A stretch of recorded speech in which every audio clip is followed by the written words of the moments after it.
Kelanchal times, हर खबर पर हमारी नजर। दिल्ली पुलिस ने शुक्रवार को एक स्थानीय अदालत में कहा कि संसद की सुरक्षा में सेंध लगाने के आरोप में गिरफ्तार ललित झा पूरे षड्यंत्र का सरगना है और वो और एक अन्य आरोपी देश में अराजकता फैलाना चाहते थे ताकि वे सरकार को अपनी मांगे मनवाने के लिए मजबूर कर सके। सूत्रों ने कहा है कि पुलिस 13 दिसंबर को हुई इस घटना का नाट्य रूपांतरण करने के लिए संसद से अनुमति मांग सकती है। ये घटना 2001 में संसद पर हुए हमले की बरसी के दौरान हुई थी। तो वहीं आपको बताएं कि पश्चिम बंगाल के रहने वाला ललित झा को गुरुवार रात गिरफ्तारी के बाद शुक्रवार को 7 दिन के लिए पुलिस हिरासत में भेज दिया गया। पुलिस ने पटियाला हाउस कोर्ट में दावा किया कि झा ने स्वीकार किया है कि संसद की सुरक्षा में सेंध लगाने की साजिश रचने के लिए आरोपी कई बार एक दूसरे से मिले थे। तो आपको बता दें कि पुलिस ने कहा है कि इसके अलावा आरोपी से पूछताछ की जा रही है और पूछताछ कर ये पता लगाने की जरूरत है कि क्या उसका किसी दुश्मन देश या फिर आतंकवादी संगठन से कोई संबंध है। जांच की दिशा में इसमें बताया गया है और कहा जा रहा है। बात करते हुए पुलिस के एक वरिष्ठ अधिकारी ने कहा कि वे झा को राजस्थान ले जाएंगे ताकि उस स्थान का पता चला सके जहां उसने अपना फोन फेंका था और दूसरों के फोन जला दिए थे। उन्होंने कहा घटना के बाद वो राजस्थान भाग गया था जहां वो 2 दिन तक रहा और कल रात दिल्ली वापस लौट आया है।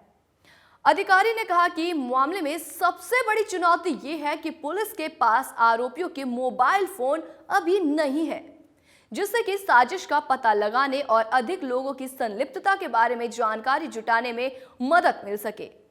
उन्होंने आगे कहा कि पुलिस सुबह से 2 और लोगों जैसे कैलाश और महेश से पूछताछ लगातार कर रही है। उन्होंने कहा कि अब तक उन्हें गिरफ्तार नहीं किया गया है।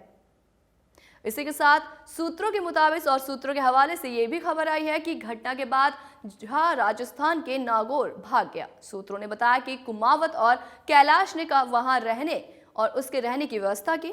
कुमावत और कैलाश चचेरे भाई हैं। अधिकारी ने कहा हम सदन के अंदर और संसद के भवन के बाहर घटना के नाट्य रूपांतरण की अनुमति लेने के लिए संसद से संपर्क करने की योजना बना रहे हैं।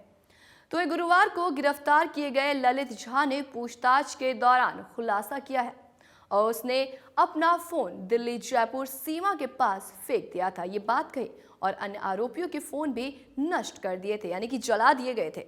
आरोपियों ने जिस तरह से साजिश रची थी और घटना से पहले रेकी करने के लिए कई बार दिल्ली का दौरा भी उन्होंने किया था, उससे पुलिस को इसमें विदेशी ताकत का हाथ होने का संदेह है। सूत्रों के मुताबिक बताया जा रहा है कि पुलिस उस व्यक्ति की तलाश कर रही है जिसने केन को जूते में छिपाने में आरोपियों की मदद की थी। अधिकारी से पूछा गया कि उन्होंने इस कृत्य को अंजाम क्यों दिया। इस पर उन्होंने कहा कि झा ने बताया है कि वे बेरोजगारी से परेशान थे, बेरोजगार थे। पुलिस ने कहा कि पटियाला हाउस कोर्ट में सुनवाई के दौरान झा ने खुलासा किया कि वे देश में अराजकता पैदा करना चाहते थे, देश में अराजकता फैलाना चाहते थे ताकि वे सरकार को अपनी मांगे पूरी करने के लिए एक हद तक मजबूर कर सकें।